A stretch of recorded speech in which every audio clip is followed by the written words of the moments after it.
चलिए अगली बड़ी खबर को करेंगे। रायपुर से इस वक्त की बड़ी खबर सामने आ रही है, जहां प्रशासनिक तौर पर यह अपने आप में बेहद बड़ी खबर हो जाती है। आदिम जाति एवं अनुसूचित विकास विभाग में बड़ा फेरबदल किया गया है। जी हां, विभाग ने मुख्य कार्यपालन अधिकारियों यानी कि सीईओ समेत 33 अधिकारियों के तबादलों के आदेश जारी कर दिए।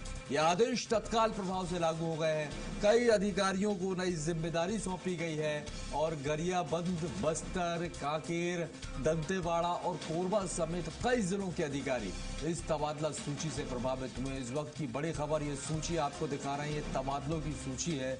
और हमारे साथ इसी खबर पर अधिक जानकारी के लिए संवाददाता दिलीप साहू हमारे साथ लाइव जुड़ गए हैं। दिलीप, क्या अपडेट है इस मामले में? एक बड़ा प्रशासनिक फेरबदल यहां पर देखने को मिल रहा है और इस फेरबदल के साथ ही किस तरह का उलटफेर जो है वो अब देखने को मिलेगा?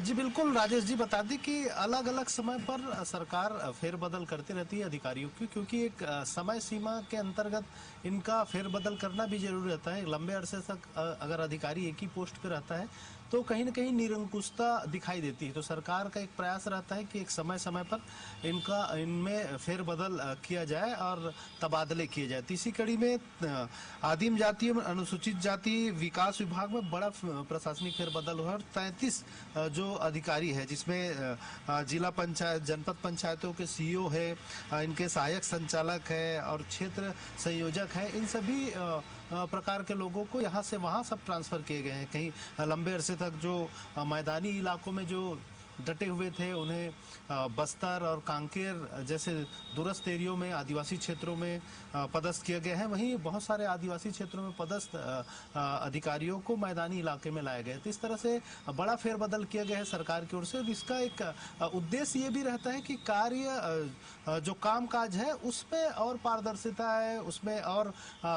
जो तेजी आए, गुणवत्ता है, ये भी एक प्रयास रहता है सरकार के, क्योंकि नए अधिकारी नए जगह पर जाते हैं तो ज्यादा सुचारू रूप से काम होता है। और वहाँ जो मातहत कर्मचारी रहते हैं वो भी जब नए अधिकारी रहते हैं तो उनके साथ शुरू में असहजता के चलते काम में ज्यादा गंभीरता दिखाई देता है। नहीं, आमतौर पे लंबे अरसे तक एक ही जगह पर रहने से जो कर्मचारियों में लापरवाही रहती है उसमें कहीं न कहीं फेरबदल का एक फायदा अभी ये देखने को मिलता है कि नए अधिकारी आने के बाद जो मातहत कर्मचारी रहते हैं उसमें चुस्ती और काम के प्रति गंभीरता नजर आने लगता है। तो ये भी एक बड़ी वजह रहती है कि समय समय पर अधिकारियों का तबादला और फेरबदल होते रहता है।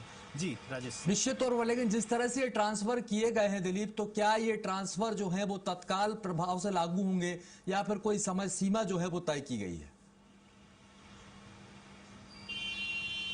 नहीं, बिल्कुल, ये जो भी ट्रांसफर होते हैं तत्काल प्रभाव से लागू होते हैं। हालांकि इसमें एक रहता है कि जो जिन अधिकारियों का ट्रांसफर होता है उनके रिलीवर जब आ जाते हैं तब उनका नए पदस्थापना होती है। आमतौर पर बहुत बार ये होता है कि रिलीवर नहीं मिलने की वजह से वो पद नहीं छोड़ पाते। आमतौर पर जिनका ट्रांसफर हुआ है उनके बदले में दूसरे अधिकारी को भी वहां पर अगर भेजा गया है तो सही, अगर नहीं भेजा गया है तब ऐसी कंडीशंस में आमतौर पर देखने में मिलता है कि ट्रांसफर आदेश आने के बावजूद महीने 2 महीने तक वे उन्हीं पदों पर रहते जब तक उनका रिलीवर नहीं मिल जाता।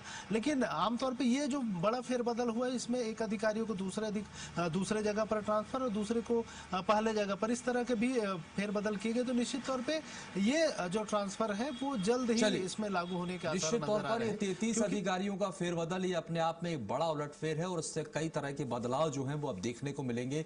इसी उद्देश्य के साथ सरकारें समय समय पर जो है इस तरह के ट्रांसफर्स करती रहती हैं, तबादले यहां पर करती रहती हैं। आप दिलीप हमारे साथ बने रहिएगा। दिलीप, अगली खबर पर भी आपसे अपडेट लेंगे। फिलहाल के लिए शुक्रिया।